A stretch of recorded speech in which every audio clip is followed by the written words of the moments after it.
In this video, I discuss the position of the muzzle relative to the stages of escalation based off the work of Joel Bateman. Thanks for watching.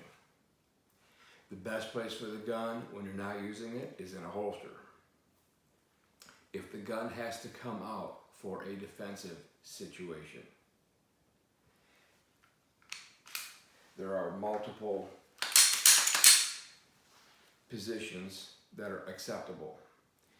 If there's a potential threat, but there's life that we do not want to muzzle, then we would have the firearm in a down or sul position, S-U-L, it's Portuguese for south.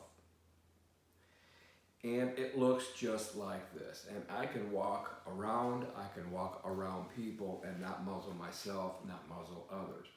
Unless there are very small children or pets in my pathway that I don't want to be under the muzzle.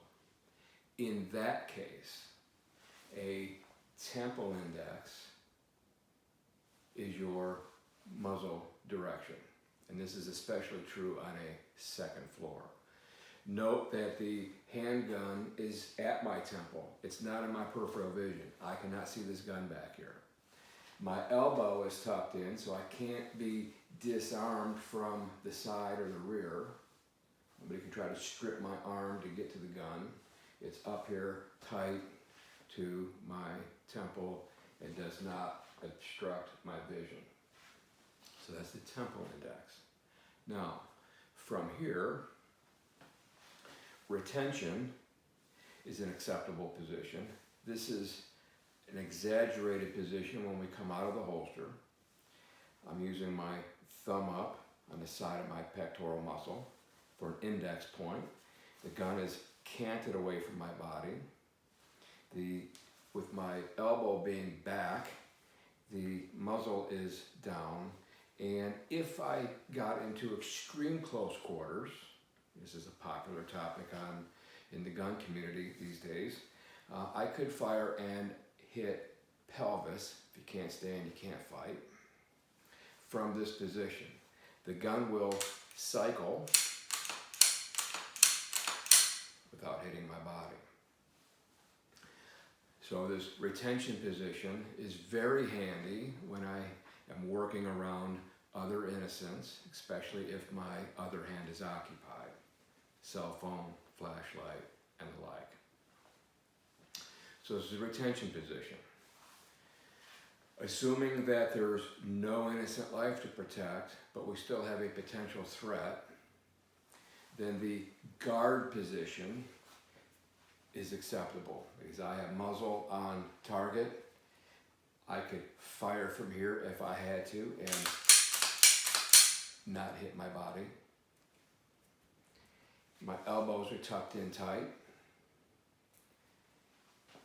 And if I were to have to solve malfunctions, load, unload, I can do that from guard by simply rotating my wrist while maintaining my muzzle on my threat, and I can do all of my work from here. Okay, I'm not putting guns in my face to look and take myself off my threat and then get back onto target and all this business. I can do all my work from this guard position.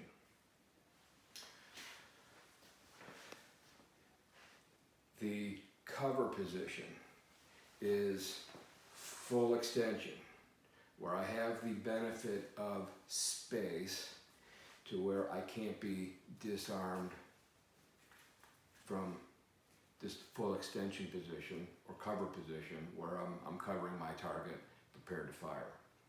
And again, this is handy when there's no potential innocent life bystanders in our dynamic defensive scenario. So those are the acceptable positions. Keep it in the holster if you can. If it has to be out of the holster, sul, temple, retention, guard, cover. Those are the positions for the handgun, and that's all I got. Remember, be safe, stay dangerous, and keep your force justified.